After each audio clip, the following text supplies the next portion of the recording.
ओम श्री गणेशाय नमः। जय श्री हरि विष्णु भगवान। जय महालक्ष्मी माता। स्कंद पुराण के वैष्णव खंड के वैशाख मास महात्म्य का 12वां अध्याय। अध्याय 12। यम का विलाप। यम ने कहा, हे पितामह ब्रह्मा, मेरी बातें सुनो। मुझे अनदेखा किया गया है और मेरे काम से वंचित किया गया है। मैं अपने पद का उल्लंघन मृत्यु से भी बदतर मानता हूँ। हे कमलवत, यदि कोई कर्मचारी अपना कर्तव्य नहीं निभाता है और यदि वह अपने स्वामी का धन हड़प लेता है तो वह लकड़ी के लट्ठे में कीड़ा बन जाता है।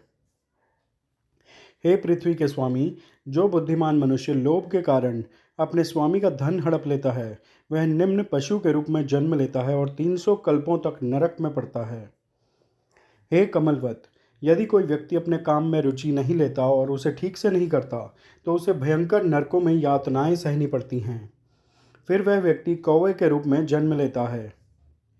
जो व्यक्ति अपने स्वार्थ में लगा रहता है और अपने स्वामी के काम को बिगाड़ता है वह पापी आत्मा है। वह घरेलू चूहे के रूप में पुनर्जन्म लेता है और 300 कल्पों तक इसी प्रकार जीता है। जो कर्मचारी अपना काम करने में सक्षम होता है लेकिन करता नहीं और अपने घर में ही रह जाता है उसका पुनर्जन्म बिल्ली के रूप में होता है। हे प्रभु, मैं आपकी आज्ञा से न्याय के आधार पर प्रजा को अनुशासन में रखता हूँ, पुण्यात्माओं को पुण्य के द्वारा और पापियों को पाप कर्म के द्वारा। कल्प के आरंभ में धर्मशास्त्रों के ज्ञान से युक्त ऋषियों ने विस्तार से विचार विमर्श कर मुझे दंड देने के विषय में निश्चय किया। मैं आपका हूँ, फिर भी मैं आपकी आज्ञा का पालन करने में असमर्थ हूँ। पृथ्वी पर आपके आदेश को राजा कीर्तिमान ने तोड़ दिया है। हे जगत के स्वामी, मैं उनसे डरता हूँ। वे वैशाख मास के पवित्र अनुष्ठानों की सहायता से समुद्र तटीय पृथ्वी पर शासन करते हुए कहीं रहते हैं।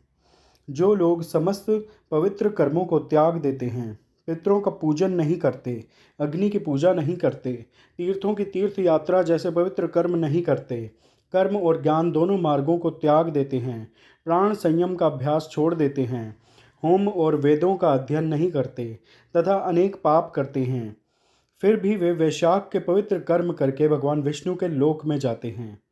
वे लोग अपने पिता और पितामहों के साथ वहां जाते हैं। केवल इतना ही नहीं, सभी मृत पूर्वज, पितरों के माता पिता, उनके नाना, उनके पिता और अन्य लोग विष्णु लोक में जाते हैं। वे अपने साथ कई अन्य लोगों को भी ले जाते हैं जिनमें उनकी माताओं के पूर्वज भी शामिल हैं। हे प्रभु, इससे और भी अधिक सिर दर्द और दुख होता है। मेरे अपने कर्मों का लेखा जोखा मिटाकर उनके प्रियजनों के पितर भी विष्णु के लोक में जाते हैं। दासी के गर्भ में स्थित पितरों के बीज से उत्पन्न पुत्र भी विष्णु के लोक में जाता है। जो कोई कर्म करता है वही उसका फल भोगता है, लेकिन यह नियम टूट गया है। जो सब कुछ जानता है, जो व्यक्ति कुल में सर्वज्ञ हो गया है, वह दोनों पक्षों, पिता और माता की 26 पीढ़ियों से अधिक का उद्धार कर देता है। हे प्रभु, यह पर्याप्त से भी अधिक है। हे प्रियतम, जो अपने प्रियजनों से पैदा होते हैं वे सभी भगवान विष्णु के सर्वोच्च क्षेत्र में जाते हैं। इस प्रकार के कार्य और सेवा से मेरा कोई लेना देना नहीं है। जो व्यक्ति वैशाख के पवित्र अनुष्ठानों में लगा रहता है वह मुझे छोड़कर हरि के पास चला जाता है। वह सभी पापों से मुक्त होकर अत्यंत तेजस्वी हो जाता है। वह अपने कुल की 21 पीढ़ियों का उद्धार करता है। वह मेरे मार्ग को छोड़कर हरि के धाम को जाता है। हे प्रभु, कोई भी मनुष्य यज्ञ करके उस गति को प्राप्त नहीं करता। जो व्यक्ति समस्त तीर्थों, दान आदि, तप, व्रतों तथा समस्त धार्मिक कार्यों के पुण्य से युक्त है वह उस गति को प्राप्त नहीं कर पाता। प्रयाग में मरने से, युद्ध के मैदान में लड़ते समय, भृगुपट्टनम में या काशी में गिरकर मरने से मनुष्य उस गति को प्राप्त नहीं कर पाता जो वैशाख के पवित्र अनुष्ठानों का कठोरता से पालन करने से प्राप्त होती है। प्रातःकाल स्नान करके, भगवान की पूजा करके, महामहात्म्य नामक कथा सुनकर तथा भगवान विष्णु से संबंधित आवश्यक पवित्र अनुष्ठान करके मनुष्य भगवान विष्णु के लोक का एकमात्र स्वामी बन जाता है। हे कमलवत, मैं ब्रह्मांड के स्वामी भगवान विष्णु के लोक को असीम मानता हूँ, क्योंकि वह करोड़ों मनुष्यों से भरा होने पर भी अभी तक पूर्ण रूप से भरा नहीं है। संपूर्ण माधव धाम से पितामह की अवहेलना होती है। जो लोग निषिद्ध कर्म करते हैं, जो केवल वेदों में बताए गए कर्मों का ही पालन करते हैं, शुद्ध लोग, अशुद्ध लोग, ये सभी वैशाख के कर्म करते हैं और वे राजा की आज्ञा से विष्णु के लोक में जाते हैं, जो हमारा और विशेष रूप से तुम्हारा महान शत्रु है। हे जगतपति, इस राजा को आप ही रोकेंगे।